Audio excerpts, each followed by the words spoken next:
right? Yes, we can hear you. Everybody please be quiet. Councilmember Dunn is about to start giving his comments.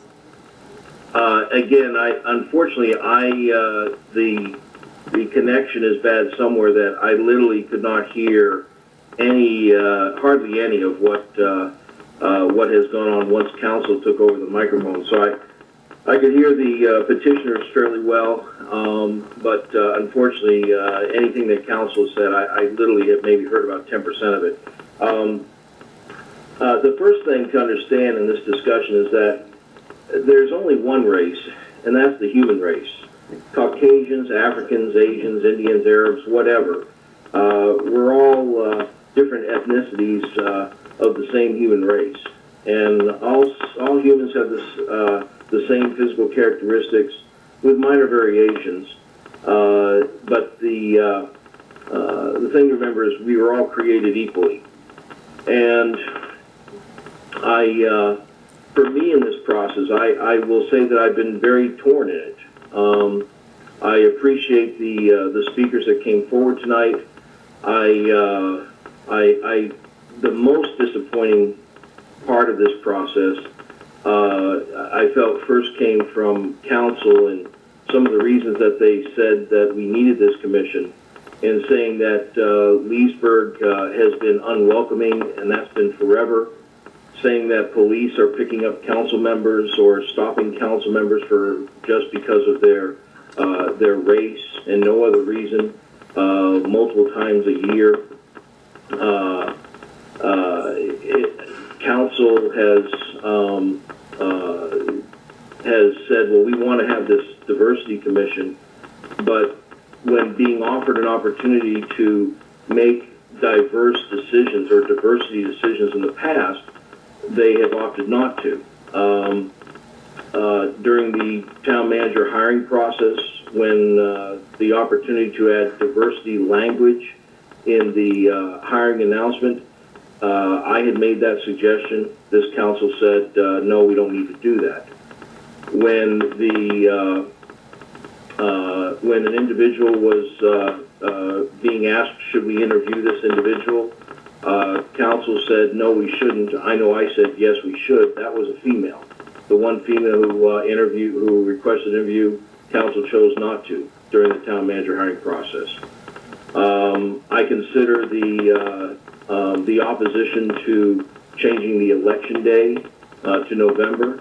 That was held by all of council.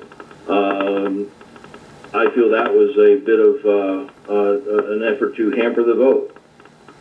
There's a number of cases where the council has had an opportunity to exercise diversity and chose not to.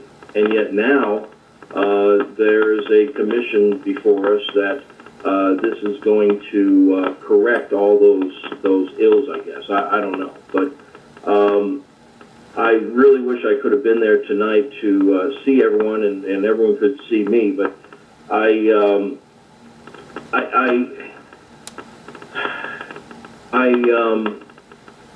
really looked back and said, you know what? And I think Mr. Thompson said this earlier, and I'm going to say shame on you, Mr. Thompson, for throwing slavery into this discussion. There are people who feel that government, I guess, is supposed to be the answer to everything. And Mr. Thompson, I don't believe government freed our slaves that we had in this country. That was an evil that this country had. It was the hand of God touching the hearts of man that freed those slaves. And it's the same hand of God touching the hearts of man that will bring unity within diversity. It's not government. If you think the people in this room, where you all are sitting, obviously, are going to be able to make a change in any shortfalls that we have in how we handle different cultures and races, that's one, holding yourself up too high, because that has to come from God. That healing comes from God. Jesus said, I give you one commandment, and that is to love one another. He could have said, go out and create a diversity commission, but he didn't. He said, you go out and love one another. not rely on government to do that. If government was the best answer, he could have said that. So I don't know why folks feel that race or multiculturalism is something causing them to stumble in their ability to access the services that government is already providing. I don't know why folks feel that the government has to give their race legitimacy. I don't believe that. Leanne, if you could pull up that slide for me.